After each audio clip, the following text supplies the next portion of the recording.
إن الحمد لله نحمده ونستعينه ونستغفره ونعوذ بالله من شرور أنفسنا ومن سيئات أعمالنا من يهده الله فلا مضل له ومن يضلل فلا هادي له وأشهد أن لا إله إلا الله وحده لا شريك له وأشهد أن محمدا عبده ورسوله أما بعد فإن خير الحديث كتاب الله وخير الهدي هدي محمد صلى الله عليه وعلى آله وسلم وشر الأمور محدثاتها وكل محدثة بدعة وكل بدعة ضلالة وكل ضلالة في النار. قال الله تبارك وتعالى ومن أحسن قولا ممن دعا إلى الله وعمل صالحا وقال إنني من المسلمين. وقال النبي صلى الله عليه وسلم لأن يهدي الله بك رجلا واحدا خير لك من أن يكون لك حمر نعم. میرے محترم دینی بھائیوں، نوجوان ساتھیوں اور قابل احترام اور بہنوں، اللہ رب العالمین نے انسان کے لیے آخرت کی کامیابی کے لیے دنیا کی زندگی میں ایک عظیم الشان موقع عطا فرمایا ہے۔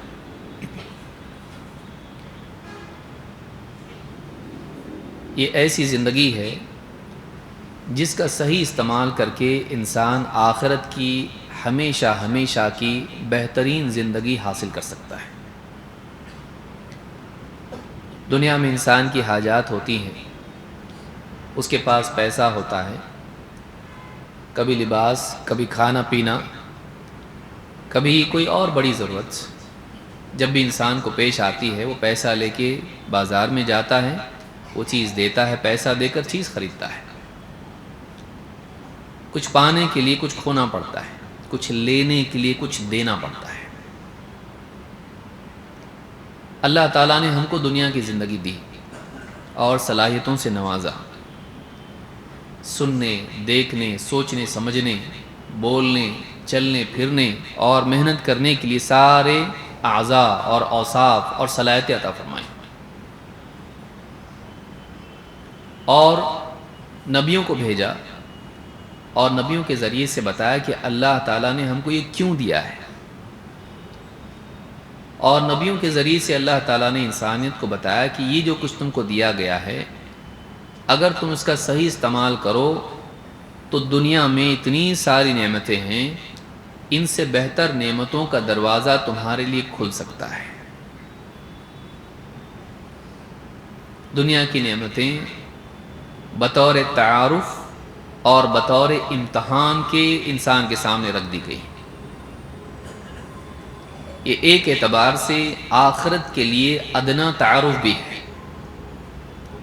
اور ایک اعتبار سے آخرت سے غافل کرنے کا امتحان بھی ہے۔ دنیا کی جو نعمتیں ہیں، اگر یہ نعمتیں انسان کے سامنے نہیں ہوتی تو انسان کو کیسے پتہ چلتا کہ نعمت کہتے کس کو ہے؟ اس کو چکھنے کے بعد میں، ان نعمتوں کو حاصل کرنے کے بعد میں جو لذت انسان کو ملتی ہے، اس سے اس کو پتہ چلتا ہے کہ اچھا لذت یہ ہوتی ہے، کھانے پینے کی، لباس کی، زیب و زینت کی۔ دنیا کی اور نعمتیں، حکومت سے لے کے ساری چیزیں، عزت سے لے کے ساری چیزیں، دنیا میں انسان کو ساری نعمتیں اللہ نے دی، لیکن ادنا درجے میں، اور اگر آخرت سے جوڑا جائے تو اس کو گھٹیا کہا جا سکتا ہے۔ لیکن چونکہ آخرت سامنے نہیں ہوتی ہے تو مقابلہ کرنے کے لیے کچھ اور اس سے بہتر نہیں ہے، لہٰذا یہی بہتر ہے۔ دیکھنے کے اعتبار سے انسان کو یہی اچھا دکھائی دیتا ہے۔ ہاں، جب آخرت کی نعمتیں انسان کے سامنے آئیں گی تب جا کے اس کو محسوس ہوگا وہ کچھ بھی نہیں تھا، جس کو ہم نے دنیا میں اللہ کی خاطر قربان کیا، اس کی کوئی حیثیت نہیں تھی۔ یہ نعمتیں انسان کے لیے، آخرت کی نعمتوں کے لیے ایک محرک ہے۔ اچھا یہ نعمت ہوتی ہے، اور اللہ نے کہا اور آخرت اس سے بہتر ہے، اور اللہ کا بولنا ہمارے لیے کافی ہے، دیکھنا ضروری نہیں ہے۔ ومن اصدق من اللہ قیلا، اللہ سے بات کا سچا اور کون ہو سکتا ہے؟ ایک ایمان والے کے لیے اللہ تعالیٰ کی خبر اپنی نظر سے زیادہ بہتر ہوتی ہے۔ دیکھ کے مانیں گے نہیں، اللہ بتا دیا بس ہے ہم کو۔ دنیا میں بھی ہم جس پر بھروسہ ہوتا ہے، تجارت میں یا تعلقات میں، اگر نوٹوں کا بھرا بنڈل ہمارے سامنے یا بیگ رکھ دیا بھر کے پیسہ، کتنا ہے؟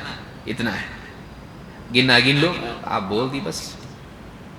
ایک آدمی ہے، دوست ہے، تاجر ہے، اس کی بات پہ بھروسہ ہوتا ہے کیونکہ اس کا اپنا ایک ریپوٹیشن ہے، اس کا ایک ماضی ہے، وہ جھوٹ نہیں بولتا ہے، وہ تجارت میں دھوکہ نہیں دیتا ہے، اس کی بات ہی آپ کے لیے کافی ہو جاتی ہے۔ آپ اس کے سامنے گنتے نہیں بیٹھتے، اس کے سامنے گننا اس کا انسلٹ بھی ہوتا ہے، میں بولا کافی نہیں۔ اللہ رب العالمین سے زیادہ بات کا سچا اور کون ہو سکتا ہے جس سے ہمارا معاملہ ہے؟ اللہ سے بھی تو ہمارا ایک ڈیل ہے۔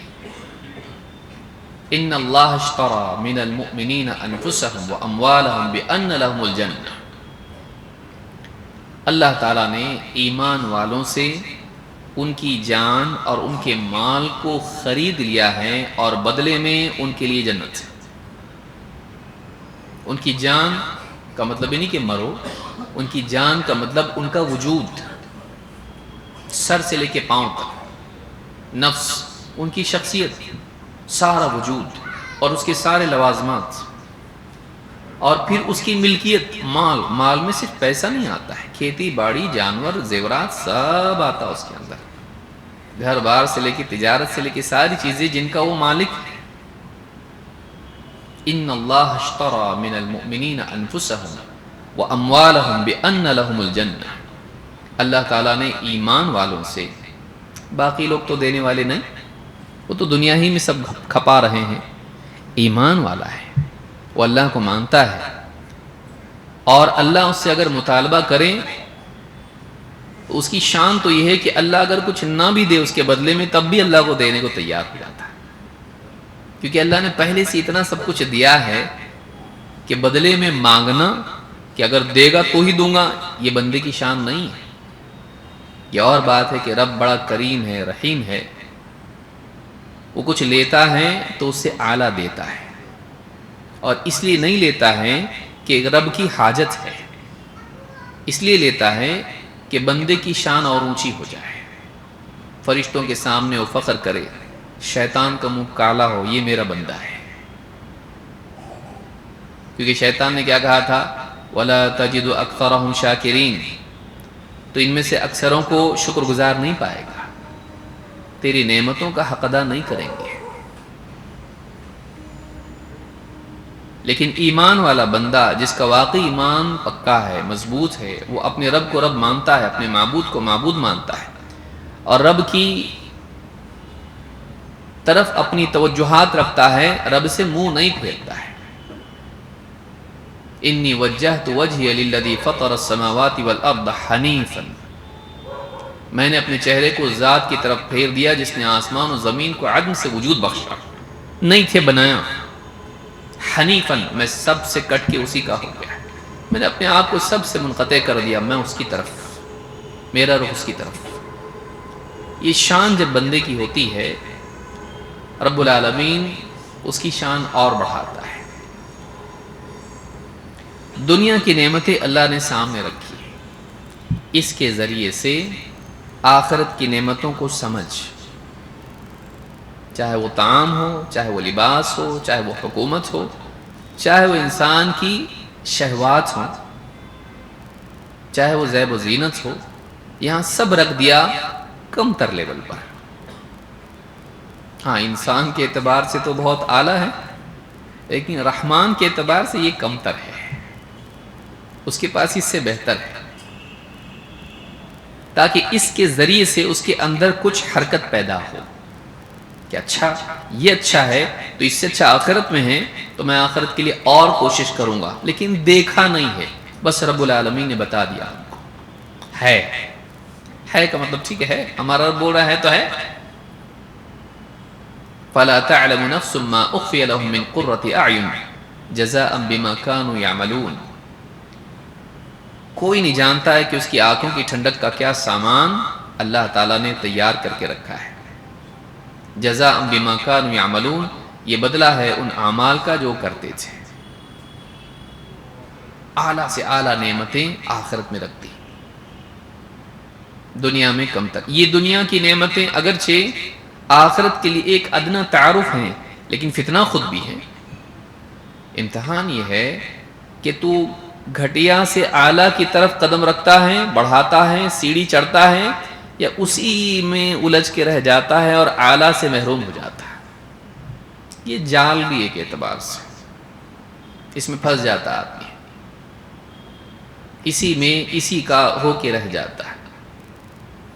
یہ ساری زندگی اتنی قیمتی چیز اللہ نے دی ہے کہ اس زندگی کو دے، اچھی زندگی لے، اس زندگی کو اللہ کے لیے دے. قل ان صلاتی و نسکی و محیای و مماتی للہ رب العالمین.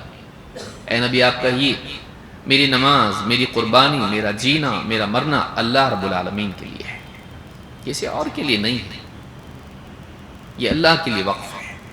میرا رب اب میری زندگی میں جو تصرف کرے میں راضی. بیمار کر دیا راضی، شفا دے دی شکر، فقر فاقے میں ڈال دیا شکایت نہیں، رضا، صبر، اور عطا کیا اس کے آگے سجدہ ریز، اس کا احسان ماننا، اس کی حمد و ثنا. میرا رب جو میرے بارے میں فیصلہ کرے میں راضی ہوں. یہ رضا بندے کو اور بڑی جزا کا حقدار بناتی ہے، اور دنیا میں رضا بندے کی طرف سے آخرت میں رب کی رضا کا ذریعہ بنتی ہے کہ ان نعمتوں میں رہ کے تو انہی کا ہو جاتا ہے، یہ مجھ کو یاد رکھتا ہے. انما اموالکم و اولادکم فتنہ، تمہارے ماں، تمہاری اولاد آزمائش ہیں، انہی کے ہو جاتے ہو یا رب کے ہوتے ہو. مال و دولت، احباب اور اسباب امتحان. احباب سارے رشتہ دار، دوست، ماں باپ، بھائی بہن، بیوی بچے سب. اسباب موٹر گاڑی، پیسہ، بینک بیلنس سے لے کے تجارت اور ساری چیزیں، کھیتی باڑی، زیورات اور کیش اور بینک اکاؤنٹ اور فیوچر کے پراسپیکٹس اور پروجیکٹس اور کریئر اور ساری چیزیں، یہ تمہارے لیے آزمائش. دنیا میں انسان کے لیے موقع رکھا، اس کو صحیح استعمال کر، اس سے اچھا ملے گا. یہ موقع اگر آدمی صحیح استعمال کر لے تو نہ صرف آخرت بہتر بنتی ہے بلکہ دنیا بھی. آخرت میں انسان کے لیے نعمتوں والی زندگی، اور دنیا میں انسان کے لیے سکون و چین والی زندگی. سکون و چین کا مطلب یہ نہیں کہ آدمی کو پرابلم نہیں آئیں گے، پرابلم اس کے باہر ہوں گے، اندر وہ تکلیف اس کو چوٹ لگے گی، لیکن اس کا دل چونکہ رب العالمین سے متعلق ہے، اس سے جڑا ہوا ہے، وہ چوٹ اس کو ویسا توڑے گی نہیں، اس کو زخم نہیں پہنچائے گی کہ پھر خون رکے نہیں. اس میں رب سے جڑا رہے گا اور سارے دھکوں کے باوجود بھی رب کو نہیں چھوڑے گا اور سکون اندر سے رہے گا. اللہ کو پانے کے بعد کسی اور چیز کے پانے کی وہ بات نہیں رہتی ہے، اور کسی اور چیز کے کھونے سے وہ فرق نہیں پڑتا ہے. رب کو پانا سب کو پانے سے بہتر ہے، بلکہ جو رب کو پالے وہ گویا کہ سب کو پانا چاہے تو اللہ اس کے لیے آسان کر دیتا ہے. وَمَا بِكُم مِّن نِعْمَةٍ فَمِنَ اللَّهِ، تمہارے پاس جو بھی نعمت ہے سب اللہ کی طرف سے، اللہ جو چاہے کرے. پھر دنیا میں یہ موقع ہمارے لیے ہے، لیکن اس کو اپنی ذات تک محدود رکھنا، ایک تو یہ مسئلہ ہے، ہم اپنے لیے کوشش کریں اس زندگی کو صحیح استعمال کریں. بہتر سے بہتر کیا استعمال کیا جا سکتا ہے. آدمی بزنس میں پیسہ لگاتا ہے، سوچتا ہے بزنس میں پیسہ ایسے بزنس میں لگاؤں کہ بہت فائدہ ہے. ایسا بزنس نہ ہو کہ لگایا بہت اور آیا کم، نقصان. ایسا بھی نہیں ہو کہ لگایا بہت، محنت کیا اور آیا تھوڑا اوپر. پروفٹ مارجن اچھا ہونا چاہیے، کئی گنا ہو جائے. آدمی ایسے بزنس میں لگانا چاہتا ہے جس میں تھوڑی محنت زیادہ منافع اس میں اور وہ ترقی کرتا جائے. یہ جو زندگی ہے اسی لیے ہم کو اللہ نے دی ہے، عقل مندی سے استعمال کر اس کو. ایک زندگی ملی ہے، اگر آدمی کئیوں زندگی کو اچھا بنا دے ان ساری زندگیوں کا ثواب اس کو مل سکتا ہے. جی کہ آدمی کتنی زندگی جیے گا؟ ایک. بچپن، جوانی، بڑھاپا، کندھوں پہ جا کے دفن. کتنا رہنے والے ہوں گے؟ رہ کے کتنا جی لیں گے؟ اچھے سے اچھی ایکسرسائز کیے، ڈائٹ کیے، ڈاکٹر اور سب کچھ اور سب پرہیز کیے ہم نے. سب کرنے کے بعد بھی کیا ملک الموت کو روک پائیں گے؟ نہیں روک پائیں گے. دنیا میں ڈاکٹر بھی گئے، انجینئر بھی گئے، سائنسدان بھی گئے، پہلوان بھی گئے، انبیاء بھی گئے. کسی کے لیے اللہ تعالیٰ نے ہمیشگی نہیں رکھی ہے. یہ اللہ رب العالمین جو ہمیشہ سے ہمیشہ باقی رہے گا. ہم بھی جائیں گے اور اکثر تو بول بتا کے بھی نہیں جاتے. صبح تھے شام میں نہیں، شام میں تھے صبح میں نہیں، ابھی تھے ابھی نہیں. کوئی حادثے میں، کوئی ہارٹ اٹیک آ کے، کوئی بیماری سے، کوئی کسی طرح، سب کو جانا ہے. لیکن جب جانا ہے تو کچھ کر کے جانا ہے یا ایسے ہی جانا ہے؟ یہ ہمارے پاس ایک موقع ہے کہ ہم ایسی زندگی گزاریں کہ جو کئیوں زندگی کو بہتر بنا سکے. واقعی زندگی وہ ہے جو کئیوں زندگی کو بہتر بنائے، چاہے چھوٹا دائرہ کیوں نہ ہو. چاہے چھوٹا دائرہ کیوں نہ ہو. دائرہ اصل نہیں ہے، منفعت اصل ہے. ضروری نہیں کہ آپ عالمی سطح پہ کام کریں، ضروری نہیں ہے. ملکی سطح پر کام کریں، ضروری نہیں ہے. بستی بلکہ گھر کی سطح پر بھی کام کر لیا تو بہت بڑا کام ہے کہ اصلاً اسی کا مکلف ہے آدمی. پھر جتنا دائرہ بڑا کر دیں اس کا بزنس اتنا بڑا. آپ کی مرضی، آپ کو چھوٹی دکان چلانا ہے یا بڑا مال کھولنا ہے، آپ کی مرضی. آپ کے پر کتنی اونچی اڑان کے لیے تیار ہیں، آپ کی مرضی. مرغی اور باز میں فرق ہوتا ہے، وہ بھی اڑتی چھوٹی دائرے میں اپنے، اور باز ہوا میں اوپر جاتا ہے. ایک دم چیل کتنا اوپر جاتی ہے. وہ ہر ایک کے لیے اس کی کتنی پرواز، اس کے لیے کتنا موقع ہے. کتنا کر سکتا تو کر، کتنا کما سکتا کما. اس زندگی کو صحیح استعمال کر. ایسی چیز میں مت کھپا جو کھپ جائے گی، ایسی چیز میں کھپا جو بچے گی، باقی رہے گی، کام آئے گی مرنے کے بعد بھی. اور اس سے بہتر کیا زندگی کا انویسٹمنٹ ہو سکتا ہے کہ ایک زندگی کئیوں زندگی کو بہتر بنا سکے، اللہ سے جوڑنے کے اعتبار سے، نیکیوں کے اعتبار سے اور آخرت میں کامیابی کے اعتبار سے.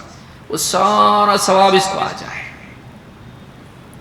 اسی لیے اللہ کے نبی صلی اللہ علیہ وسلم نے حضرت علی رضی اللہ تعالیٰ سے کہا تھا لَأَن يَهْدِيَ اللَّهُ بِكَ رَجُلًا وَاحِدًا خَيْرٌ لَكَ مِنْ أَن يَكُونَ لَكَ مِنْ حُمْرِ النَّعَمِ. امام البخاری مسلم نے اس کو روایت کیا ہے کہ اللہ تعالیٰ تیرے ذریعے ایک آدمی کو ہدایت دے دے، یہ تیرے لیے اس سے بہتر ہے کہ تیرے پاس عرب کے سرخ اونٹ ہوں. سرخ اونٹ عرب کا اعلیٰ ترین مشہور اور بہت قیمتی اونٹ. رولز رائس جس کو آپ بولیں، فراری جس کو آپ کہیں، مرسیڈیز آج کے حساب سے، بلکہ اس سے بھی قیمتی ہے.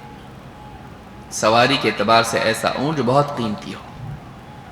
عرب میں سواری کی بہت ویلیو ہے. زندگی اور موت کا معاملہ ہو جاتا ہے سواری. ریگستان میں اگر سواری ساتھ چھوڑ دے اور آدمی اکیلا تنہا رہ جائے، کوئی پرسان حال اس کا نہیں، مر جائے گا وہ. ایک وقت میں پانی ختم ہو جائے گا، پھر کھانا ختم ہو جائے گا، سب کچھ ختم، اور یہ بھی ختم۔ سواری بہت میٹر کرتی ہے، جس پر انسان کی حیات کا مدار ہو۔ تیرے پاس ایسی نعمت آئے، اس سے بہتر یہ ہے کہ اللہ رب العالمین تیرے ذریعے سے ایک انسان کو ہدایت دے، اور اگر زیادہ ہو جائیں تو کیا نقصان ہے؟ زیادہ ہو تو اور زیادہ۔ ہمیں سے ہر ایک کے پاس موقع ہے کیا ہم اس فضیلت، اور یہ حضرت علی کے ساتھ خاص ہے نہیں، یہ سب کے لیے موقع ہے، کیونکہ کسی ایک صحابی سے اللہ کے نبی صلی اللہ علیہ وسلم اگر کوئی بات کہیں، وہ صحابی سے نہیں ہوتا ہے، وہ امتی سے ہوتا ہے، الا یہ کہ ان کے ساتھ خاص ہو۔ یہاں شخصیت کی بات نہیں ہو رہی ہے، یہاں عمل کی بات ہو رہی ہے۔ ظاہر بات ہے کہ جو عمل حضرت علی کے لیے اچھا ہے وہ ساری امت کے لیے اچھا ہے، اور جو ان کے لیے فضیلت کی بات کہی گئی ہے، عمل کے اعتبار سے اگر وہ عمل کوئی اور کر لے تو یہ فضیلت وہ بھی حاصل کر سکتا ہے۔ ہم کیوں نہیں کر سکتے؟ یہ کیا رکاوٹ ہے کہ ہم کسی انسان کو اللہ سے جوڑ دیں، کسی انسان کو عبادات سے جوڑ دیں، کسی کے اخلاق میں ایک ہی چیز میں تبدیلی لائیں، کوئی ایک دعا کسی کو یاد کرا دیں، کوئی ایک آیت کسی کو سمجھا دیں یا یاد کرا دیں، کسی کو ماں باپ کا فرما بردار بنا دیں، کبھی بیوی شوہر کے جھگڑے کو حل کر دے اور ان کو دیندار بنا کے عورت کو پردے اور مرد کو احسان کے ساتھ گھر میں رہنے والا بنا دیں، اولاد کی تربیت کر کے ماں باپ سے اس نے سلوک کی تلقین اس کو کریں، پڑوسی کو پڑوسی کے حقوق یاد دلائیں، اور جب اس کی زندگی میں یہ چیز آ جائے اور پھر وہ زندگی بھر کرتا رہے، وہ سارا آپ کے نام اعمال میں جمع ہوتا رہے، آپ کو گننے کی بھی زحمت نہیں۔ بہت بڑا احسان ہے اللہ تعالیٰ نے ہم کو نیکیوں کا ریکارڈ رکھنے کے لیے نہیں کہا، ورنہ ہم اتنے نکمے ہیں کہ اس میں بھی فیل ہو جاتا ہے، وہ ایک ہماری محرومی کا ذریعہ بن جاتا ہے۔ اللہ رب العالمین خود ہماری نیکیوں کو لکھتا ہے، یاد رکھتا ہے، اور اللہ بھولتا نہیں ہے۔ لا یضل ربی ولا ینسا، میرا رب نہ غلطی کرتا ہے نہ بھولتا ہے، زیادہ کو کم لکھ دیا نہیں، اور لکھنا ہی بھول گیا نہیں، نہ غلطی کرتا ہے نہ بھولتا ہے، اللہ نے اپنے ذمہ رکھا تو عمل کرتا رہے، فرشتے لکھتے رہیں گے اس کو، کرامن کاتبین یعلمون ما تفعلون، لکھنے والے معظم مکرم فرشتے ہیں، وہ تم جو کچھ کرتے ہو وہ جانتے ہیں اور اس کو لکھتے ہیں۔ کاتبین، لکھنے والے فرشتے، کہ تمہاری نیکیاں فرشتے لکھتے ہیں۔ تم کو ریکارڈ، میں نے آج صبح نماز پڑھا فجر کی، 2 سنت پڑھا، 2 فرض پڑھا، اس کے بعد ذکر کیا، پھر تلاوت کیا میں نے، پھر اس کے بعد میں نے گھر والوں کا خیال رکھا۔ اب بتائیے یہ خود عذاب بن جاتا اگر اللہ ہمارے ذمہ دیتا، یہ دنیا کا عذاب بن جاتا۔ کر پاتے ہم لوگ؟ ہر نیکی ہم لوگ لکھ کے رکھنا، پھر تو تیرا ریکارڈ لا، اس کے حساب سے تجھ کو دیا جائے گا، ہم محروم رہ جاتے ہیں۔ اللہ نے ہم پر یہ بوجھ بھی نہیں ڈالا، کتنا بڑا احسان ہے اللہ کا۔ اور فرشتے گناہ، نیکیوں کا معاملہ ہے تو گناہ کا بھی دیکھ، فرشتہ مؤخر کرتا رہتا اس کو اللہ کے حکم سے، فوراً نہیں لکھتا اس کو۔ کسی دن انشاءاللہ ہم اس کو بھی دیکھیں گے، گناہوں کا معاملہ اللہ کے ہاں کیا ہے۔ فرشتہ مؤخر کرتا رہتا اللہ کے حکم سے، یہاں تک کہ بندے کو توبہ کا موقع دیا جاتا ہے، توبہ کر لے تو لکھتا بھی نہیں ہوتا۔ 6 ساعات حدیث میں آیا، 6 ساعتیں اس کو انتظار کرتا فرشتہ، توبہ توبہ کرتا کرتا کرتا، توبہ کرا تو چھوڑ دیتا اس کو، نہیں لکھتا اس کو۔ کتنی بڑی بات ہے، اللہ رب العالمین اتنا رحیم ہے۔ یہ جو موقع زندگی کا ملا بہت قیمتی ہے، واپس نہیں ملنے والا۔ یہ اگر کل ہم لوگ مر گئے تو گیا ہمارا ٹائم، ختم، اپرچونٹی ختم۔ یہ گولڈن اپرچونٹی ہمارے لیے، پہلا اور آخری موقع ہے، اس کے بعد ملنے والا نہیں ہے۔ اس لیے ہم اپنی زندگی کا وہ مصرف تلاش کریں جو ہماری زندگی کو دنیا اور آخرت میں قیمتی بنائے۔ قیامت کے دن جب اللہ کے سامنے کھڑے رہیں تو اللہ ہمارا اکرام کرے، ہم ذلیل نہ ہوں۔ کہ تو میرے لیے نہیں جیا. کتنی ذلت ہوگی انسان کے لیے کہ زندگی جی کے آیا، تو بھی بچوں کے لیے جیا، تو لوگوں کے لیے جیا، سماج کے لیے جیا، میرے لیے کہاں جیا تو؟ میں نے اتنا سب کچھ تجھ کو دیا اور تو میرے لیے نہیں جیا. تو نے ہر معاملے میں دوسروں کا خیال کیا، میرا خیال کیا. اگر آدمی ناکام ہو جائے کتنی بڑی ذلت ہوگی اس کی، کہ اللہ کے سامنے اس کی بے عزتی ہو جا رہی ہے. اللہ پسند نہیں کر رہا اس کو، تو میرا نہیں ہے. بتائیے کتنا برا لگتا ہے. آج ہمارے رشتہ داروں میں سے کوئی کہہ دے ایسا ہم کو، تمہارا ہمارا کوئی لینا دینا نہیں، تم نے ہمارا کبھی سوچے ہی نہیں. کتنا خراب لگتا ہے آدمی کو. اللہ تعالیٰ اگر کہہ دے، جو سب سے زیادہ بندے پر رحیم ہے، اللہ کے نبی صلی اللہ علیہ وسلم ایک مرتبہ آپ نے دیکھا لوگوں میں ایک قیدی عورت ہے اور بھیڑ ہے، اس میں وہ اپنا بچہ تلاش کر رہی، اس کو بچہ کھو گیا، تلاش کر رہی اس کو نہیں مل رہا بچہ. تو جو بھی بچہ کسی کا مل جاتا اس کو اٹھا کے سینے سے لگا لیتی، اس کو دودھ پلاتی. ماں رہتی ہے، کیا میرا بچہ اور کیا کسی اور کا بچہ، میرا نہیں ملا تو دوسرے کا بچہ ہی میرے بچے کی طرح. تو جو بھی بچہ اس کو بھیڑ میں ملتا اس کو اٹھا لیتی، سینے سے لگا لیتی اور اس کو دودھ پلاتی. اللہ کے نبی صلی اللہ علیہ وسلم نے اس عورت پر نظر پڑی اور آپ نے دیکھا وہ اس کا کیا معاملہ ہے. تو آپ نے حضرت عمر سے کہا، دیکھتے اس عورت کو؟ کہ ہاں اللہ کے رسول. کہا تمہارا کیا کہنا ہے، یہ عورت اپنے بچے کو آگ میں ڈال سکتی ہے؟ کہ اللہ کے رسول اگر اس کے بس میں ہو تو کبھی ایسا نہیں کرے گی، اس کے بس میں اگر ہو کبھی نہیں کرے گی ایسا. کہا اللہ تعالیٰ اپنے ایمان والے بندے پر اس سے زیادہ رحیم ہے. اللہ یہ کہ بندہ خود ہی اپنا حال ایسا کر لے کہ اللہ کا عدل والا قانون اس پر نافذ ہو جائے. اللہ نے اتنا اس کے لیے سہولیات فراہم کی ہیں جہنم سے بچنے کے لیے. نیکیوں کا کئی گناہ ہو جانا، گناہوں کا توبہ سے معاف ہو جانا، چاہے ایک ساتھ سارے ہوں. یہ بھی زحمت اللہ نے نہیں رکھی بندے کے لیے کہ ماضی میں 50,000 اس نے گناہ کیے ہیں، اب ہر گناہ کو وہ بتائے اللہ یہ معاف کر، یہ معاف کر، یہ معاف کر. یہ بھی اللہ رکھتا تو ہم برباد ہو جاتے ہیں. یہ بھی اگر اللہ رکھتا، ہر گناہ کی ایک الگ سے فائل تجھ کو رکھنی پڑے گی اور تجھ کو ہر فائل کو ختم کرنا پڑے گا، ہر ایک کی معافی مانگنی پڑے گی بالتعیین. نہیں رکھا اللہ پچھلے سارے گناہوں کو معاف کر دے بولے تو سب ختم ہو جاتا ہے، اس کو بتانے کی بھی ضرورت نہیں. اس کے لیے بھی اللہ نے شرمندہ نہیں کیا اس کو کہ بتا ہر چیز.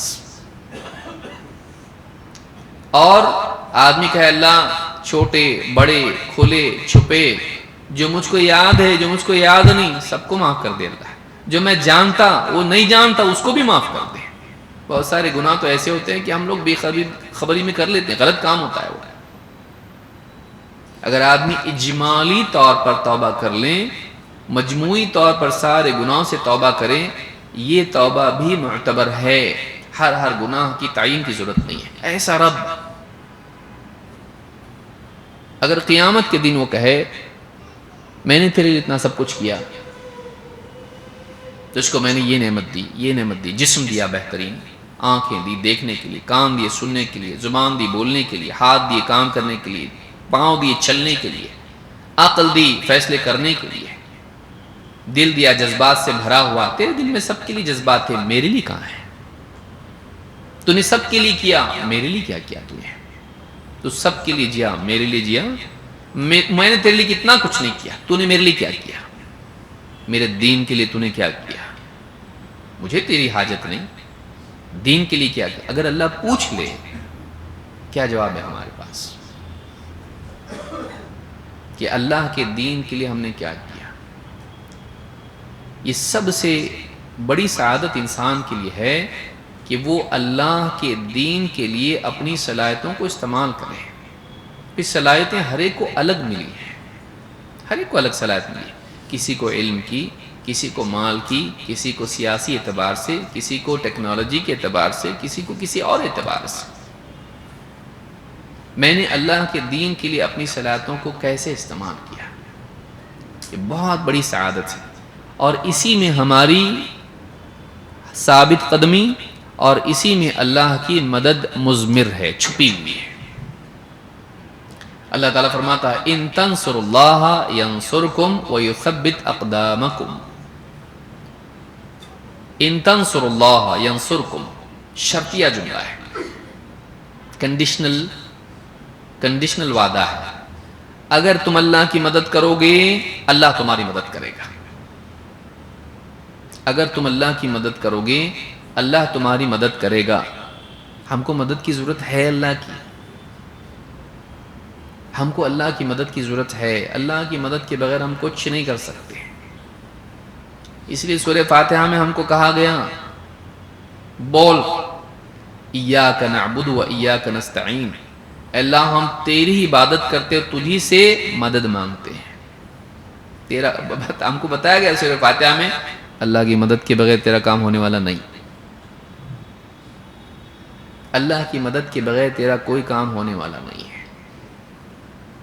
ایاک نعبد و ایاک نستعین، اللہ ہم تیری عبادت کرتے ہیں تجھی سے مدد مانگتے ہیں، مطلب یہ لازمی جز ہے ہماری زندگی کا، اللہ کی مدد کے بغیر کچھ نہیں ہو سکتا۔ لیکن اللہ کی مدد کو پانے کے لیے کیا ہے؟ اللہ کے دین کی مدد، کیونکہ اللہ کی مدد کیا کرے گا؟ نظام چلانے میں کائنات کا، اللہ کو کسی کی مدد کی ضرورت نہیں ہے، اللہ تعالیٰ سب کو سنبھالے ہوئے ہیں، اللہ کو کسی کی مدد کی ضرورت نہیں ہے۔ فرشتے اللہ کے احکام کا نفاذ کرتے ہیں، اللہ کی مدد نہیں کرتے، ان کی حیات اور ان کی استعداد اور ان کی ساری کام ان کے اللہ کے حکم کے تابع ہیں، وہ اللہ کے محتاج ہیں، اللہ ان کا محتاج نہیں ہے، اللہ ہمارا محتاج نہیں ہے، ہم اللہ کے محتاج ہیں۔ یہ کیوں پھر اللہ کے دین کی مدد؟ اپرچونٹی، تمہارے موقع ہے، کرو،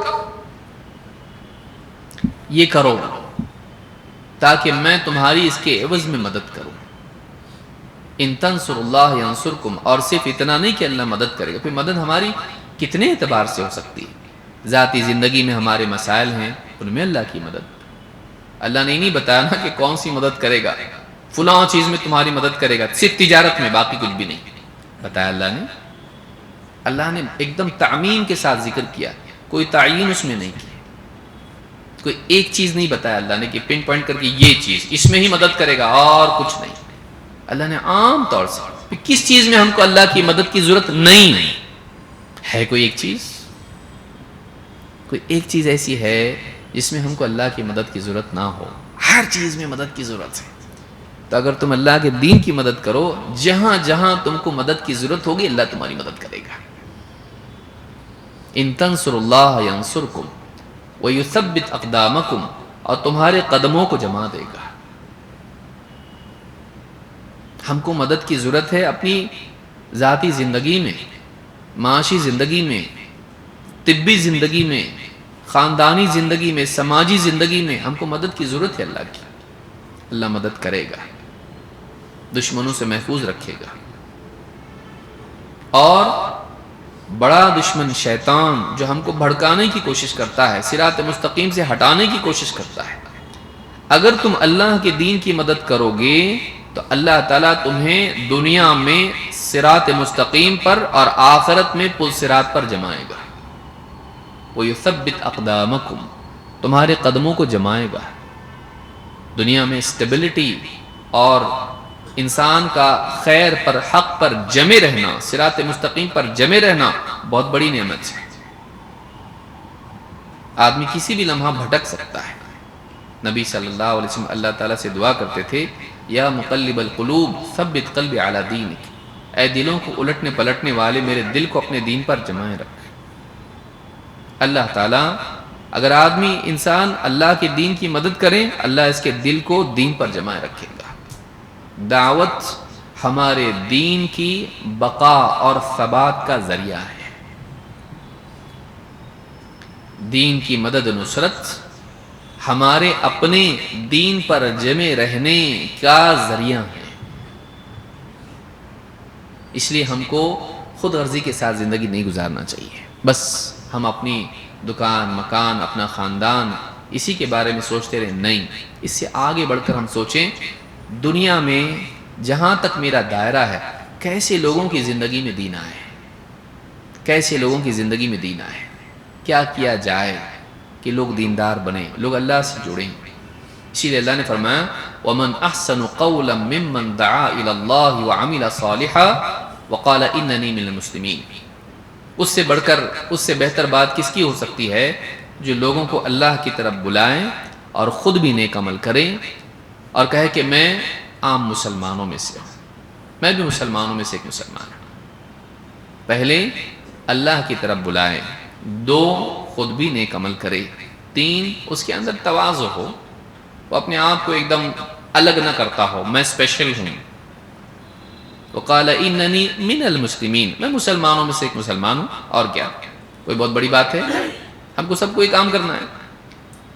تو اس کے اندر اللہ سے جوڑنے کا جذبہ ہو، لوگ اللہ سے جڑ جائیں، وہ اپنی ذات سے نہیں جوڑتا، وہ اپنے آپ کو پروموٹ نہیں کرتا، وہ اپنے آپ کو لوگوں کے دلوں میں میری جگہ بن جائے، لوگ میرا احترام کرنے والے بن جائیں، میرا نام پوسٹر پہ آ جائے، میرا نام فلاں جگہ آ جائے، ریکارڈ میں آ جائے، انفلوئنشل لوگوں میں میں آ جاؤں۔ لوگ اللہ سے جڑ جائیں، ان کے دلوں میں اللہ کی عظمت آئے، وہ رب سے جڑ کے رب کے آگے جھکنے والے بن جائیں، وہ شرک سے نکلیں، کفر سے نکلیں، وہ اللہ والے ہو جائیں، وہ اللہ کی حمد و ثنا کریں، وہ اللہ کی بڑائی بیان کریں، میری نہیں۔ بعض اوقات دعوت ایک فتنہ اس طرح سے بھی ہو جاتا ہے کہ آدمی اپنے آپ کو پروموٹ کرنے لگ جاتا ہے۔ اللہ کے نبی صلی اللہ علیہ وسلم کو آپ دیکھیے، ایک شخص آیا ڈرا ڈرا، گھبرا رہا، کانپ رہا ایک دم اللہ کے رسول صلی اللہ علیہ وسلم کے پاس۔ آپ نے کہا ہوین علیک، تھوڑا سا دھیرج، گھبراؤ مت، ہوین علیک، لائٹ لو اس کو، سیریس مت، ایک دم ٹینشن میں مت آؤ، بیٹھ جاؤ۔ کہا میں ایک ایسی، میں لست بملک، میں کوئی بادشاہ نہیں ہوں، میں کوئی بادشاہ نہیں کہ بادشاہ کے سامنے پیش ہونے والا گھبراتا ہے کہ معلوم نہیں میرے سے کچھ بے ادبی گستاخی ہو گئی تو گردن اڑا دے گا۔ کہ لست بملک، میں کوئی بادشاہ نہیں ہوں، میں ایک ایسی عورت کا بیٹا ہوں جو گوشت کے ٹکڑے کر کے اس کو سکھا کے پکا کے کھاتی تھی، میں ایک عام انسان ہوں، میں سیدھی سادھی عورت کا بچہ ہوں، اس کی اولاد ہوں۔ آپ نے اس کے کیوں کہا ایسا؟ تاکہ اس کو تھوڑی گھبراہٹ دور ہو۔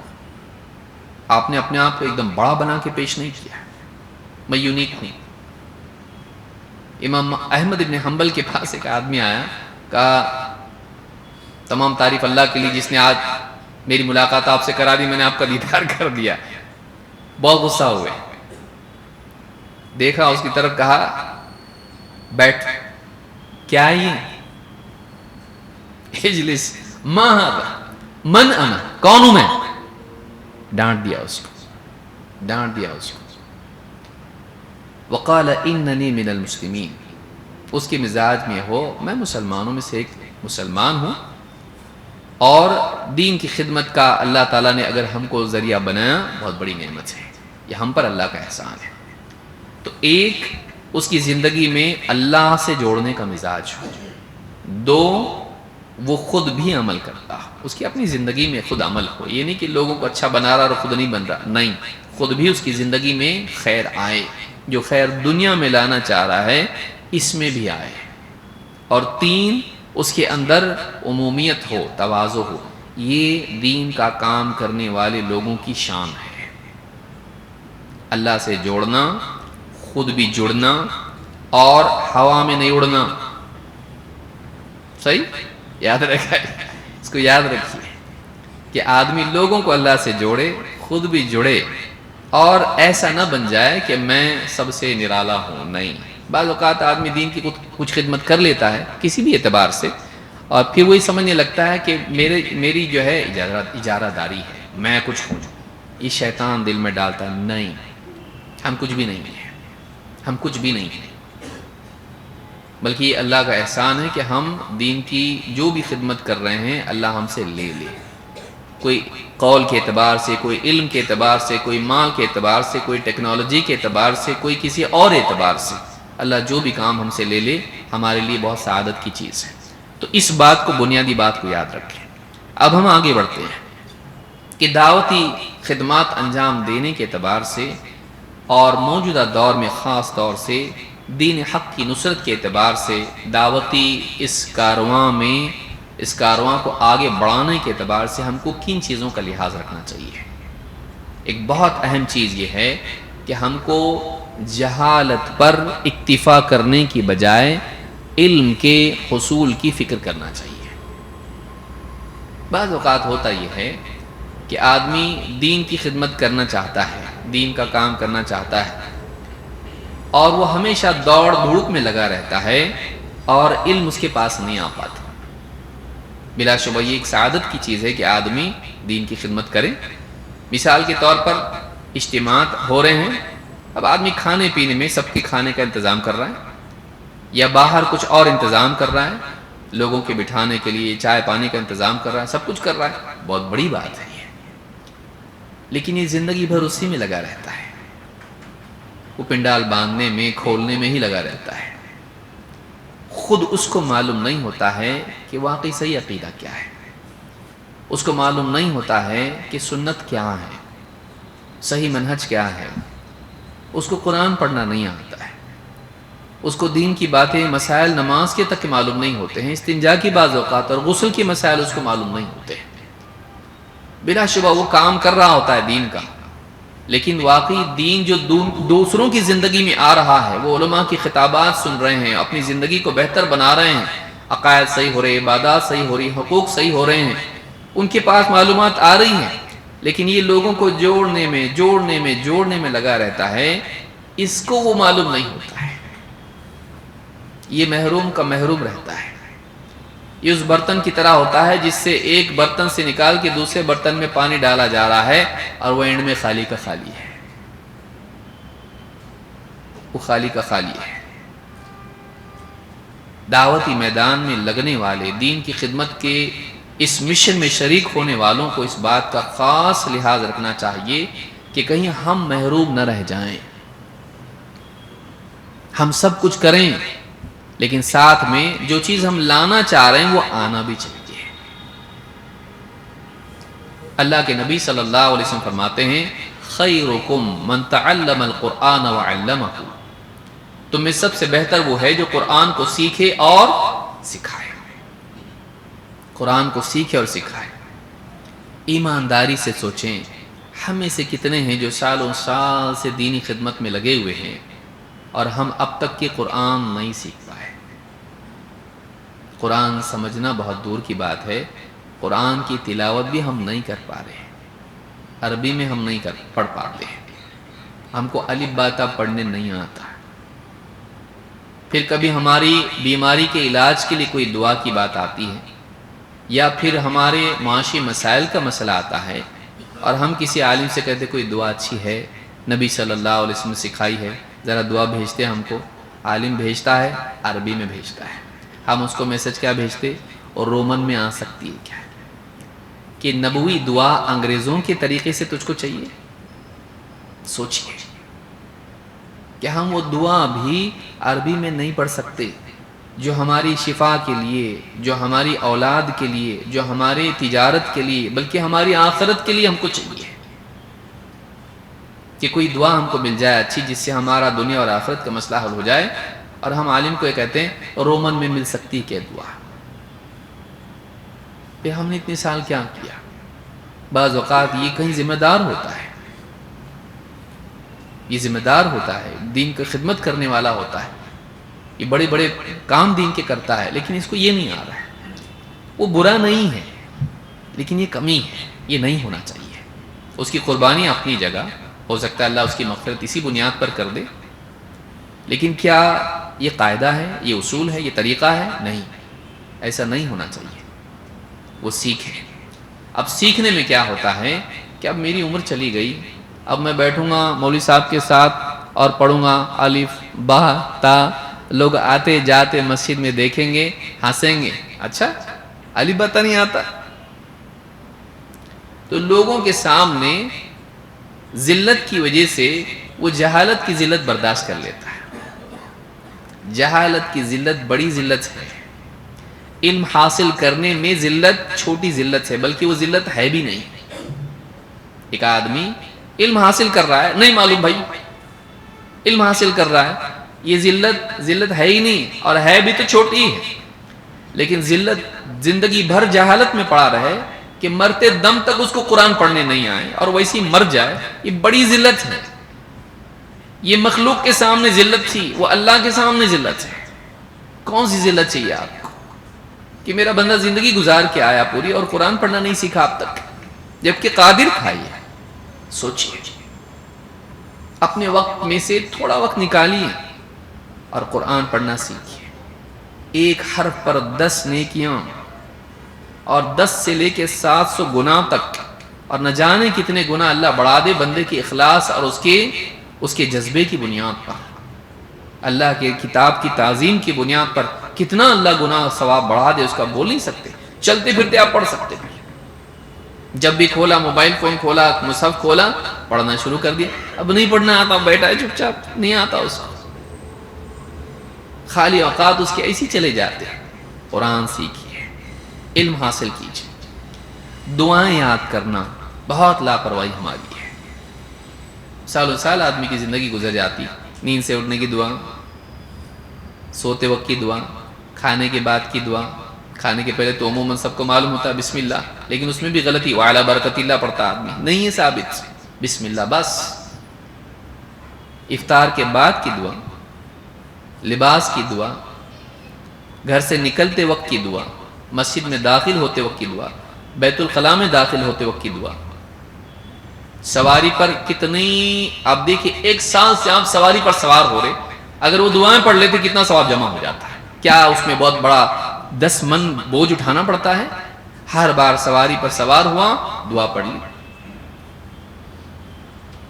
کتنی دعائیں ہیں آدمی، لیکن معلوم نہیں ہوتا ہے، اور معلوم نہیں ہوتا ہے سیکھتا بھی نہیں۔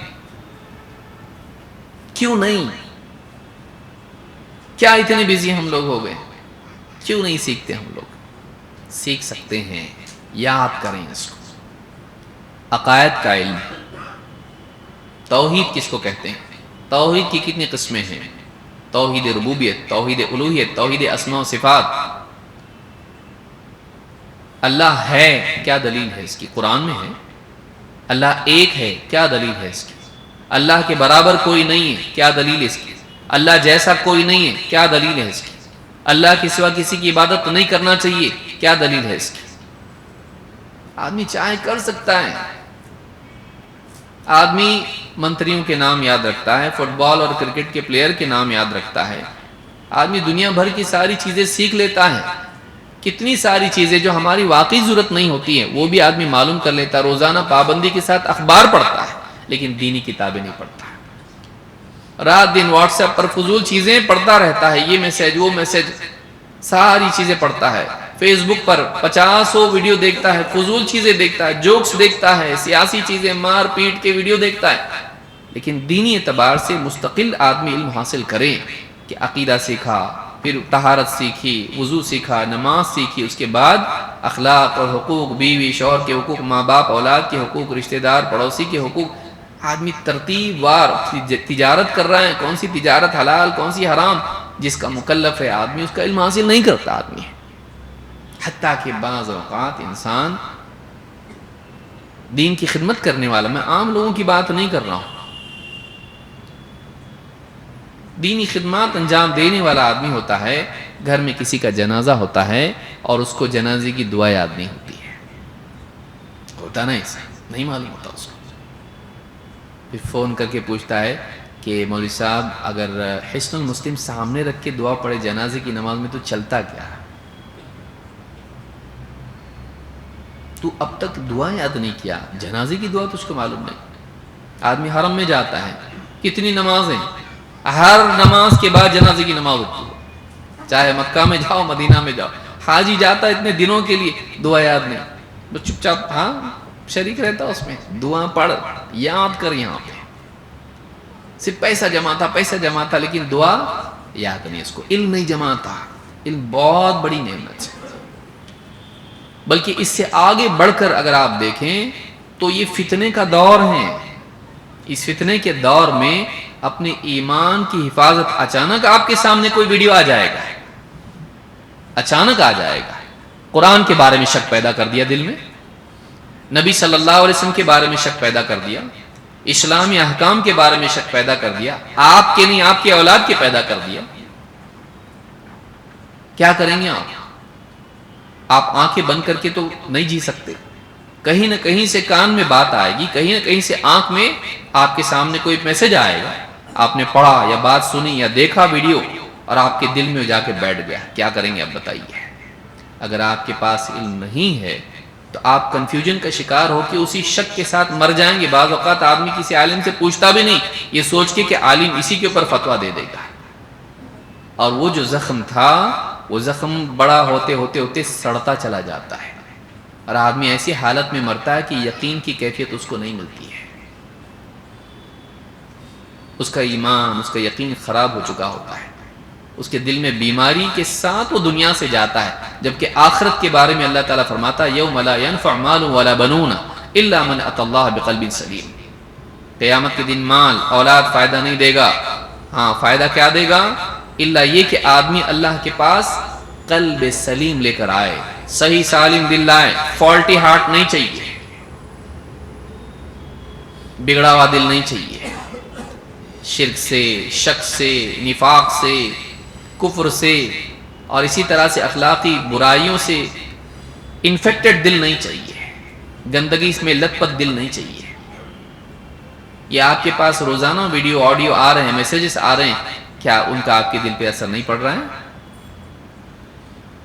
آدمی آئینہ دیکھتا ہے اس پر اثر پڑتا ہے، اور رات دن گمراہیوں کی باتیں اس کے سامنے آ رہی ہیں، اس پہ اثر نہیں پڑے گا؟ اس اثر سے بچنے کے لیے ہمارے پاس کیا حفاظتی انتظام ہے؟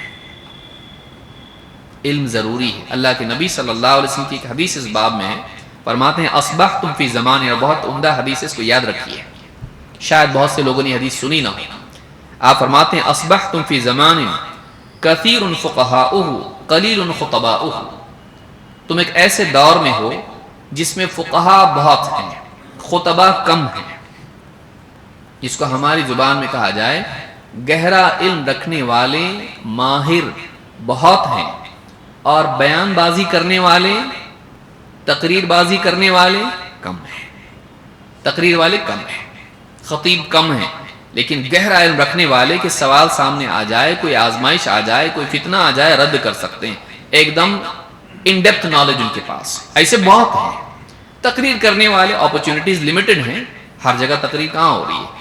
تھوڑے لوگ ہیں اس زمانے میں، بہت کم لوگ ہیں جو تقریر کرتے ہیں، یہاں مسجد وہاں، بس اتنے ہی لوگ ہیں، اور سارے صحابہ عموماً علم کے لیے نبی صلی اللہ علیہ وسلم کے پاس آتے، تقریر کرنے والے کم ہیں لیکن گہرا علم رکھنے والے بہت ہیں۔ ایسے زمانے میں تم ہو، صحابہ سے کہہ رہے ہیں، قلیل سؤالہ کثیر معطوہ، اور سوال پوچھنے والے کم ہیں لیکن جواب دینے کی صلاحیت رکھنے والے زیادہ ہیں، کیونکہ تربیت کس سے لے رہے ہیں؟ رسول اکرم صلی اللہ علیہ وسلم سے۔ مجالس میں، دینی مجالس میں بیٹھنے سے ایک ہی مجلس میں لوگوں کو علم مل رہا ہے، پھر وہ پھیلا رہا ہے، تو عام طور سے لوگوں کو دین کا گہرا علم ہے، تو پوچھنے والے کم ہیں، جواب دینے کی صلاحیت رکھنے والے زیادہ ہیں۔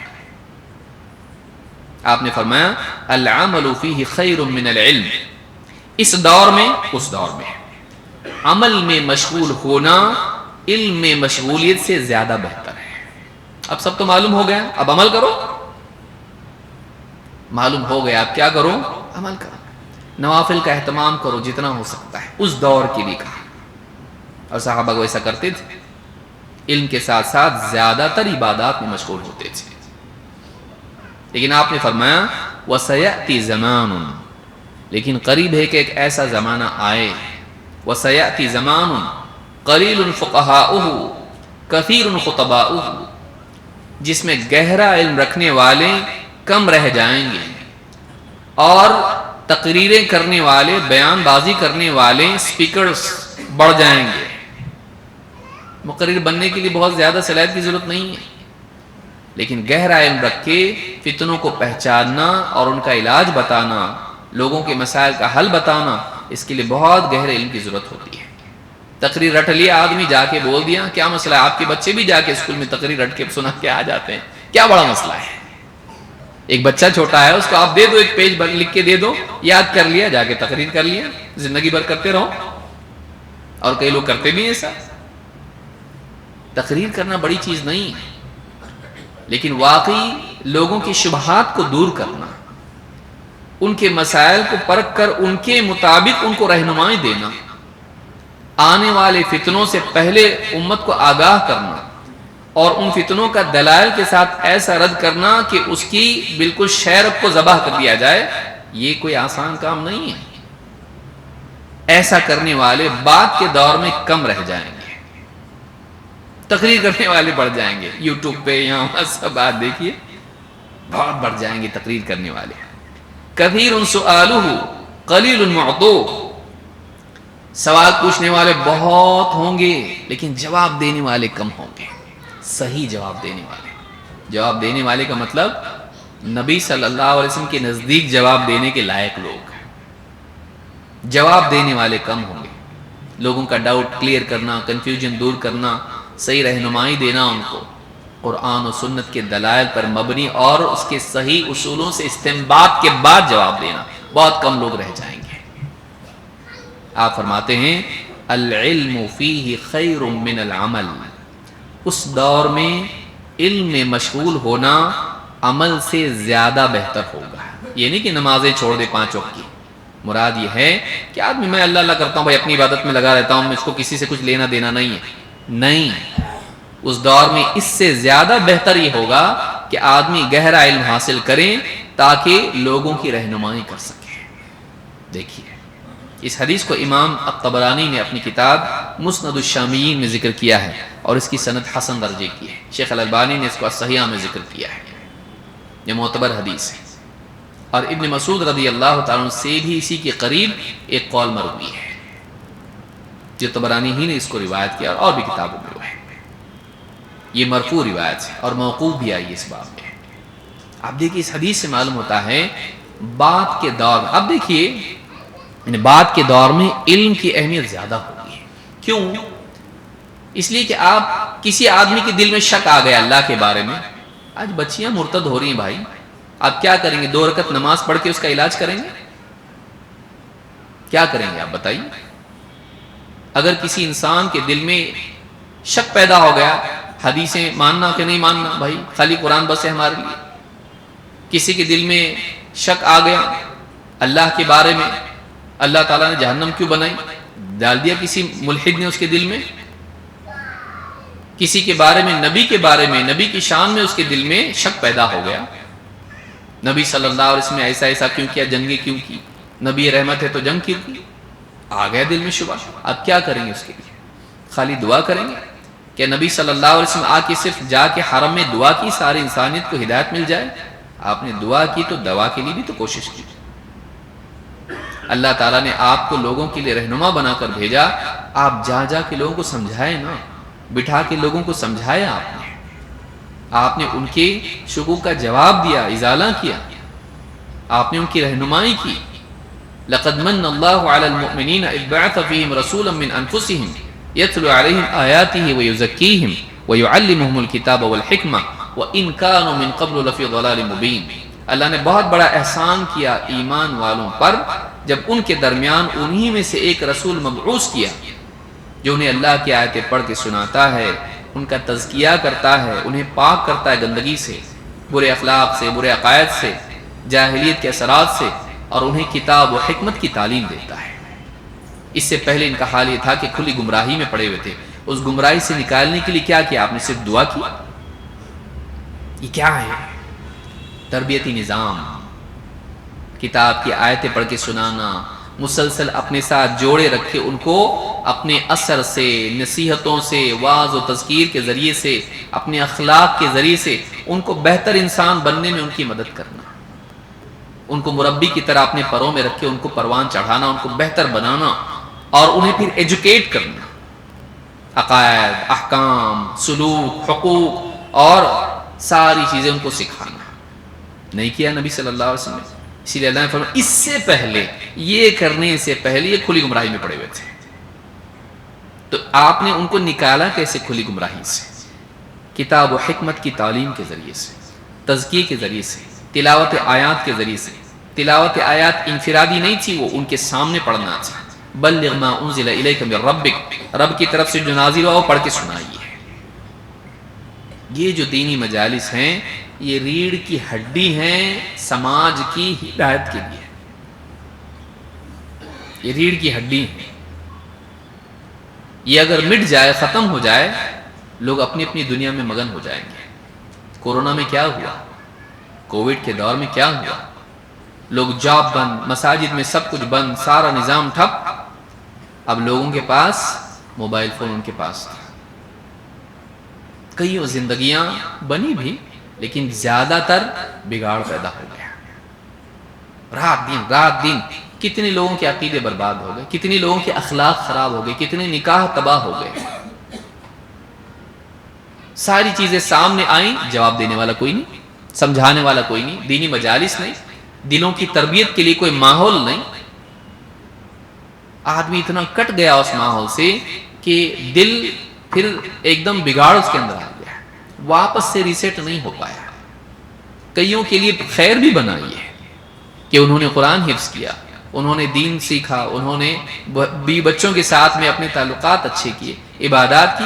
ایسے بھی لوگ ہیں، لیکن ایک بڑا طبقہ ایسا ہوا رات دن اس میں لگے رہنے کی وجہ سے رشتے، ناجائز رشتے لڑکے اور لڑکی کے، اور نہ جانے کتنی خرابیاں، عقائد اور غلط باطل لوگوں کو سننا، صحیح غلط سب معلومات جمع ہو کے کنفیوژن کا شکار ہو کے رہ گئے.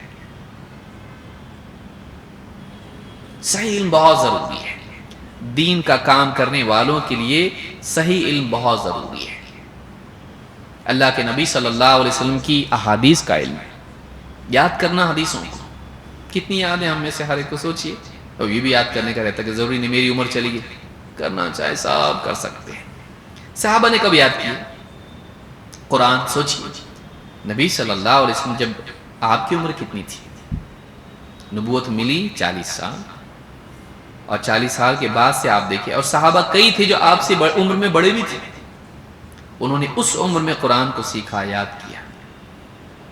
ٹھیک ہے مشکل کام ہے، محنت کا کام ہے، لیکن کچھ تو یاد کرے، کچھ تو احادیث یاد کرے، کچھ تو دعائیں یاد کرے. کیوں نہیں کر سکتا ہے. اللہ کے نبی صلی اللہ علیہ وسلم کی دعا کتنی بڑی زبردست دعا ہے اس کے لیے.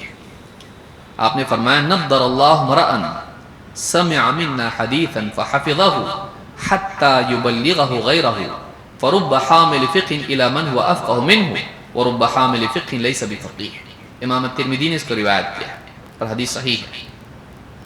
کہا کہ اللہ تعالی تر و تازہ رکھے اس کو. نضر اللہ، نضرہ کہتے ہیں تر و تازگی کو. جیسے کوئی آدمی غریب تھا ایک دم، اچانک کوئی رشتہ دار اس کا مرا جو بہت مالدار تھا، اور 1/3 اس کو دے دیا اس نے اپنی جائیداد سے، اور وہ ہے 50 کروڑ. اور اس کو خبر ملی. اگر وہ جھیل پایا اس نیوز کو، اس کا چہرہ کیسا ہوگا آپ دیکھیے، کتنا خوش ہوگا. وہ کہاں جا رہے؟ گاؤں جا رہا ہے. کیوں؟ ایسا ہوا ہے. اس کے چہرہ مطلب کتنا خوش، کتنا اندر سے اس کو کتنی خوشی ہوگی. یا کوئی آدمی اس کو ڈاکٹر بتا دے کہ آپ کو کینسر ہے، اور رپورٹ گئی ہے، آئے گی لیکن میرے حساب سے کینسر ہے، اور رونا دھونا سارا ہو جائے، اس کے بعد رپورٹ آئے نہیں ہے، سوری رپورٹ نہیں آیا ہے. وہ اندازہ تھا، لگ رہا تھا ایسا، لیکن وہ گانٹ جو وہ چربی کی ہے وہ کینسر کی نہیں ہے. اس کی خوشی، وہ ڈاکٹر کے ہاتھ نہیں چومے گا؟ بتائیے کیا کرے گا؟ کتنا خوش ہوگا. وہ ڈاکٹر کے پاس وہاں سے جب گھر آئے گا اس کا کیا حال ہوگا؟ سوچئے. لوگوں سے ملے گا، اس کا بوجھ ہلکا ہو جائے گا. کتنا خوش ہوگا. اتنی خوشی کے چہرے پر اس کے آثار نمایاں ہو، اپنی خوشی کو وہ سمیٹ نہ پائے، اپنی خوشی کو وہ چھپا نہ پائے. اتنا خوش، اتنا فریش، تر و تازہ چہرہ اس کا ہو. اس کو نضرہ بولتے ہیں. اللہ کے نبی صلی اللہ علیہ وسلم نے کہا اللہ خوش و خرم تر و تازہ رکھے اس کو جو ہم سے کوئی حدیث سنے، اسے یاد رکھے، یہاں تک کہ دوسروں تک پہنچائے. یہ دعائیں کس کی دعائیں؟ نبی صلی اللہ علیہ وسلم کی. اللہ تعالیٰ خوش خوش خوش خوش تازہ تازہ تازہ رکھے اس کو، رونق والا بنائے اس کو اللہ تعالیٰ، دنیا میں بھی اور آخرت میں بھی. جو ہم سے کوئی حدیث سنے، 1، 2 یاد رکھے، 3 دوسروں تک پہنچائے. سننا، یاد رکھنا، پہنچانا، 3 پوائنٹ فارمولا. اس کے لیے دعائیں اللہ کے نبی صلی اللہ علیہ وسلم. نظر اللہ، اللہ تعالیٰ اس کو تر و تازہ رکھے، خوش و خرم رکھے، اس کو حشاش بشاش رکھے، پر رونق رکھے اس کو. تو یہ جو دعا ہے، ہم دنیا بھر کی چیزیں کتنا ٹائم ویسٹ کرتے ہیں. انٹرنیشنل لیول پہ موبائل فون پہ 4.5 گھنٹے ایوریج ہے، اتنا وقت اس پہ جاتا ہمارا. 4.5 گھنٹے کا اگر آپ 4 گھنٹے پکڑ لو آپ، اس کا مطلب یہ ہے کہ دن میں سے چھٹا حصہ ہمارا جا رہا ہے. 24 گھنٹے میں سے 4 گھنٹے جا رہے ہیں، اگر 1/6. تو اگر 60 سال کی زندگی اگر آدمی کی ہے، یا 70 سال کی، پہلے 10 چھوڑ دو، اس کے بعد سے آ گیا، اب تو 3 سال میں آ جا رہا موبائل ہاتھ میں. اگر آدمی 60 سال استعمال کر رہا ہے موبائل فون، تو گویا کہ 10 سال اس کے صرف موبائل میں جا رہے ہیں. 1/6، چھٹا حصہ، 10 سال. موبائل فون استعمال کرنا غلط نہیں ہے.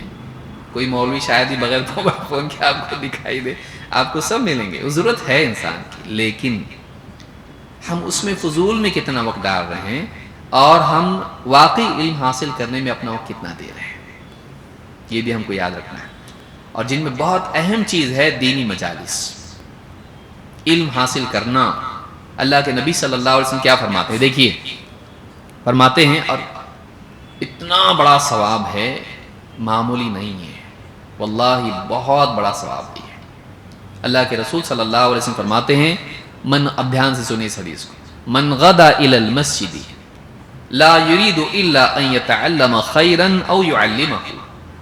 جو کسی مسجد کو جائے، صبح سویرے جائے. اب صبح سویرے اس لیے نہیں کہ وہ صرف صبح کو ثواب ملے گا، وہ بطور مثال ہے، بطور تحدید نہیں ہے.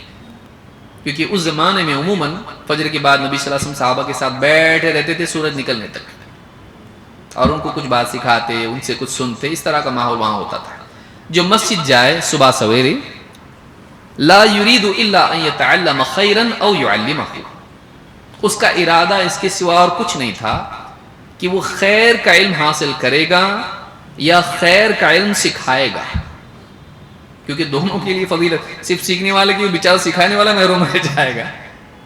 سیکھنا اس کی نیت ہو یا سکھانا اس کی نیت ہو، اور کوئی نیت دنیاوی غرض نہیں اس کی یہ نیت ہو، کیا ہے اس کے لیے ثواب؟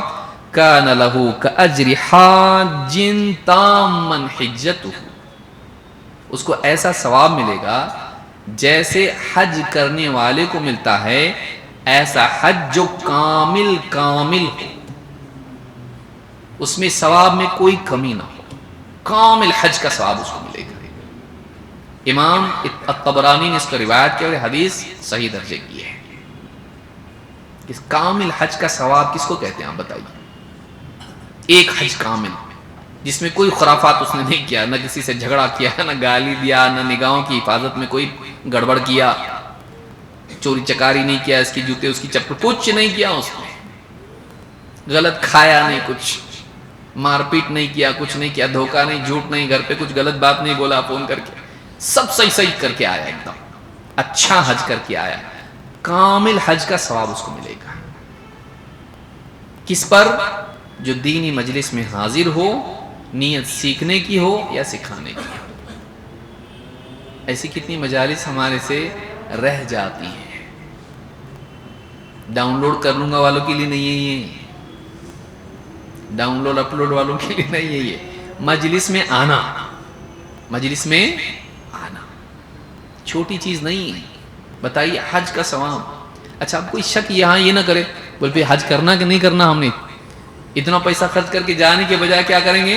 مسجد میں جائیں گے، دینی مجلس میں بیٹھیں گے. نہیں، 2 باتیں یاد رکھیں اس میں، 2 باتیں اس میں یاد رکھیں. نمبر 1، جس پر حج فرض ہے، دینی مجلس میں آنے سے وہ ساقط ہونے والا نہیں ہے، وہ فریضہ ہے، وہ ادا کرنا پڑے گا. نمبر 2، یہ جو ثواب ہے ایک حج کا ثواب ہے. جو حج کرتا ہے نیکی شروع کتنی سے ہوتی؟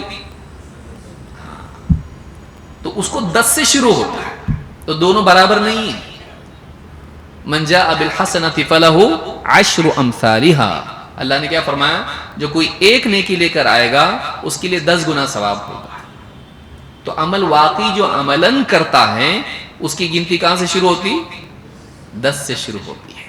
لیکن یہ جو دیا جا رہا ہے، کتنا دیا جا رہا ہے؟ ایک۔ تو یہ حج کرنے والے کے برابر نہیں ہوگا، یاد رکھیں اس کو۔ تو اس کو 10 گنا سے شروع ہوگا۔ ابن رجب رحمہ اللہ نے اپنی کتاب جامع العلوم والحکم میں کہا ہے، یہ جو ثواب اس طرح سے حدیثوں میں آتا ہے کہ اس کو اس کا ثواب ملے گا، اس کا ثواب ملے گا، تو یہ جو ثواب ہے اس میں تضعیف نہیں ہوتی ہے، ملٹیپلیکیشن نہیں ہوتا ہے، لیکن واقعی جو عمل کرتا ہے اس کے عمل میں تضعیف ہوتی ہے، 10 گنا سے لے کے 700 گنا، بلکہ اس سے بھی زیادہ اللہ اس کو عطا کرتا ہے، وہ عمل کرنے والے کو ملتا ہے۔ لیکن ایک بھی کیا کم ہے؟ ایک حج کم ہے؟ سوچئے، ایک حج کم ہے کیا؟ کتنا ٹائم جا رہا اس میں؟ حج میں کتنا ٹائم جاتا؟ یہاں سے ایئرپورٹ کو جانے کوئی ایک درس 10 اس میں آ جاتے۔ ہاں، پونا سے آدمی گیا مان لیجیے حج کرنے کے لیے، جا رہا ملتے ایئرپورٹ پہ یہاں، پھر اس میں وہاں سے پھر وہاں، پھر بمبئی سے پھر جدہ سے پھر مکہ، کتنا ٹائم گیا؟ کتنے گھنٹے؟ ابھی تو حج شروع بھی نہیں ہوا، ابھی تو بس حج میں وہاں پہنچ کے پھر ساری چیزیں کرے گا، وہ ہوٹل پہ جائے گا، پھر نہائے گا دھوئے گا، اور کیا نہیں کرے گا۔ کتنا ٹائم جاتا اس میں، کتنے ایام لگتے حج کے اعمال میں۔ یہ آیا 1 گھنٹہ بیٹھا، اخلاص کے ساتھ سنا، اپنے دل کی اصلاح کے لیے سنا، اور اثر لیا اس بات سے جو بیان ہو رہی ہے، اور نیت کیا کہ میں انشاءاللہ عمل کروں گا، اور یہ ساری چیزیں اس کی زندگی میں بہتری لائی، اور یہ ایک مجلس اس کے لیے ایک حج کا ثواب مل گیا۔ اب کوئی آدمی اگر 100 مجلسوں میں آیا، 100 حج اگر اخلاص کے ساتھ ہے، اللہ کا وعدہ جھوٹا نہیں ہے، اس نے وہ شرط پوری کی، جزا بھی ملے گی۔ اور کسی نے 1000 درس اٹینڈ کیے تو کتنے نامہ اعمال میں حج ہوں گے؟ انشاءاللہ 1000۔ بتائیے، چھوٹی چیز ہے یہ؟ دینی مجالس چھوٹی نہیں ہے۔ موجودہ دور میں ہماری مصروفیات نے ہم کو ثواب سے محروم کر دیا۔ یہ تو صرف ثواب ہے، لیکن اس کی افادیت کتنی ہے، اس کا بینیفٹ کتنا ہے کہ جو بات آپ سنیں آپ کے دل میں ایمان تازہ ہو گیا، گھر والوں کی فکر پیدا ہوئی، آخرت کی فکر پیدا ہوئی، آپ کے اخلاق پر اثر اس کا پڑا، آپ کے عقیدے میں اصلاح آئی، آپ کی عبادات میں سدھار آیا، آپ نے کتنے عزم اس میں کیے میں اچھا جیوں گا، کتنی بار آپ نے گناہ کیے تھے، اس سے توبہ کا جذبہ پیدا ہوا، آپ نے توبہ کر لی اللہ سے، دل نرم ہوا جو آگے کی زندگی کے لیے بہت ضروری ہے۔ سوچیے ایک مجلس کتنا فرق پڑتا اس سے۔ ان مجالس میں آنا، دین کا علم حاصل کرنا، یہ بہت ضروری ہے۔ اسی کے ساتھ آدمی گھر پر بھی بیٹھا ہوا ہے، موبائل فون اس کے پاس ہے، موبائل فون کو اپنا مالک نہیں بنانا، اس کا مالک بننا، اس کے حکم کے تابع نہیں ہونا، اس کو حکم دینا۔ ہم کو جو سننا ہے وہ ہم سنیں، علماء کی خطابات اس پہ آپ سنیں، معتبر علماء کی باتیں آپ اس میں سنیں، اس میں قرآن پڑھنا ہے، آپ کہیں سفر میں حضر میں ہیں آپ پڑھیے، اس کے اندر دعائیں، اس کے اندر اپلیکیشنز ہیں، وہ دعائیں معتبر دعائیں ہیں، آپ ان کو یاد کیجئے، دیکھ کے پڑھیے، اگر یاد نہیں تو دیکھتے دیکھتے یاد بھی ہو جائے گا آپ کو۔ اچھی کتابیں گھر میں لا کے رکھیے، کتابیں پڑھنا تو کتاب پرنٹ کرنے والے سوچ رہے ہیں ابھی یہ زمانہ، اب معلوم ہے کیا ہوگا آگے، کتابیں چھاپنا کہ نہیں چھاپنا، علم مر جائے گا اگر کتابیں مر گئی تو۔ گھر میں کتابوں کی ایک لائبریری بنائیے، تبرک کے لیے نہیں، واقعی پڑھنے کے لیے، مفید کتابیں لائیے، عقیدہ ہے، تفسیر ہے، حدیث ہے، فقہ ہے، سیرت ہے، ردود ہے، مختلف اخلاق اور سلوک ہے، اس سے آگے بڑھنا ہے، اصول ہیں، اور بہت ساری چیزیں ہیں، ایک ایک کتاب لا کے رکھیے، اور آدمی کے سرانے کتاب رکھی ہوئی ہو، سو رہا ہمارے سرانے کیا رہتا ہے نا، سب برابر بول رہے ہیں برابر ہمارے سرانے رہتا، اور برابر نیند سے اٹھتے پہلا ہاتھ کدھر جاتا، بیوی ہے کہ نہیں دیکھتا، برابر کیا دیکھتا ہے، موبائل برابر دیکھتا ہے، رہتی کہ نہیں رہتی، ہاں موبائل چاہیے میرے کو بھائی۔ سوچیے کتاب ہمارے سرانے ہو، اور آدمی سوتے وقت میں سکرولنگ نہیں کروں گا میں، آپ طے کر کے جائیے، آج طے کر کے جائیے اس کو، اللہ مجھ کو بھی توفیق عطا فرمائے۔ سوتے وقت میں میرے سرانے کتاب رہے گی، ایک پیج پڑھوں گا، زیادہ نہیں ہوتا میرے سے، بہت کمزور ہوں، بھولا بھٹکا ہوں، جیسا بھی ہوں میں، ایک پیج پڑھوں گا میں، ریاض الصالحین، ایسی کتاب جو بہت ٹینشن نہیں دے، سمجھ میں نہیں آ رہی تو نیند بھی نہیں آ رہی، نہیں، موٹی موٹی کتاب ہے ریاض الصالحین۔ فضائل پہ کوئی کتاب ہے، اخلاق کی کوئی کتاب ہے جس سے انسان رقائق پہ کچھ اس میں ہے، آخرت کی فکر پیدا ہونے والی کتاب ہے، موٹی موٹی باتیں اس کے اندر ہے، نیکیوں کی فضیلت کیا ہے، تو ایسی کوئی کتاب ساتھ میں رکھیے، روزانہ ایک پیج، 2-4 حدیثیں، 2-4 آیتیں اس میں سے پڑھ لیا، سو گیا، ہوتے ہوتے ہوتے مہینے بھر میں ختم ہو جائے گی، مہینے بھر میں ختم ہو جائے گی۔ روزانہ کا ایک معمول بنائے آدمی، اور ایک کتاب ختم ہونے سے پہلے ٹیبل پہ دوسری کتاب آپ کی ہونا چاہیے، جیسے وہ ختم ہو گئی اس کو رکھ دیا، اب یہ شروع کر دیا، نہیں تو وہ بیچ کا پیریڈ بھی بہت لمبا رہتا ہے، 1-2 مہینے اس میں نکل جاتے، کون سی پڑھوں چلتے رہتا ہو۔ آپ یہ کتاب ختم ہونے سے پہلے دوسری لا کے رکھیں۔ کتاب بہت بڑی نعمت ہے، کتاب بہت بڑی نعمت ہے، اس کو پڑھیے، اس کو انڈرلائن کیجیے، یہ نہیں کہ ایک دم اچھی ہوئی اس کو رکھنا، انڈرلائن کیجیے، اس پہ جو اہم اہم باتیں، نوٹس بنائیے، اس پہ کتاب کی سرے پہ لکھیے، ایک نوٹ بک بنائیے، اس میں اہم چیزیں لکھ کے رکھیے، ایسے جمتے جمتے جمتے آپ کا علم جمے گا۔ اللہ تعالیٰ اس کی توفیق عطا فرمائے۔ دعوت کا کام کرنے والوں کو علم سے محروم نہیں رہنا چاہیے، دینی مجالس میں آئیں، کتابیں پڑھیں، آیات یاد کریں، حدیثیں یاد کریں، دعائیں یاد کریں، یہ ہماری زندگی میں آنا چاہیے، یہ نہیں کہ ہم لوگ ٹیکنیکل کام ہی کرتے رہ جائیں اور دین کے علم سے محروم رہیں۔ اللہ رب العالمین ہم سب کو سمجھتا فرمائیں اور دین کا علم حاصل کرنے اور لوگوں کی ہدایت کا ذریعہ بننے کی توفیق عطا فرمائیں۔ اقول ھذا واستغفر اللہ لی ولکم۔